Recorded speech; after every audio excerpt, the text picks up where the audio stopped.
Embeera bweti bwebadde nga abasajja ba KCCA badde bakomye omulundi ogwokubiri okusoloza ssente z'empoza mu bagoba ba takisi ssaako n'okukwatawo bonna abatannaba kusasula. Kitegerekese nti waliwo abagoba ba takisi bana abakwatiddwa enkya ya leero lwa kugaana kusasula ssente zino ekiwaliriza bannaabwe okuva mu mbeera.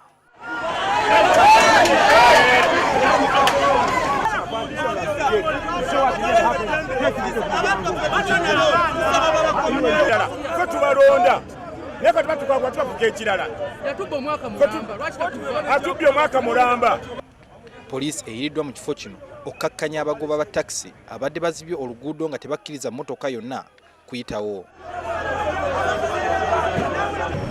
Operation of the KCCA, I don't have much to say as per now, but I need first to find out what exactly had happened and how they made their program of this operation, because I was not aware of it. KCCA engereko ekola emirimu gyayo etulugunya abantu erina okuyita ba stakeholders bonna ne batuula abantu ne batambuza emirimu. Bwaba KCCA abadde bazze okusolooza olulabye nga abagoba ba takisi batabuse ne bemulula mpolampola era nga tewali ategedde bye bakutte. Mu kavuvuŋŋano kano poliisi ekutte abantu abalala babiri ng'ebalanga kutabangula mbeera.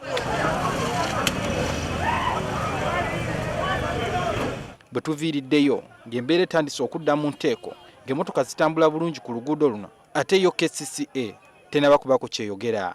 Kinajjukirwa nti wiiki ewedde minisita wa Kampala yalagira KCCA eddemu okusoloza emitwalo 12 okuva mu bagoba ba takisi, ekintu abamu ku baddureeva kye baawakanya nga bagamba nti kkooti yabayimiriza okutuusa nga kanso etudde n'esalawo ssente entuufu ezirina okusasulwa. Suhail Mugabi, NTV, Akawungezi.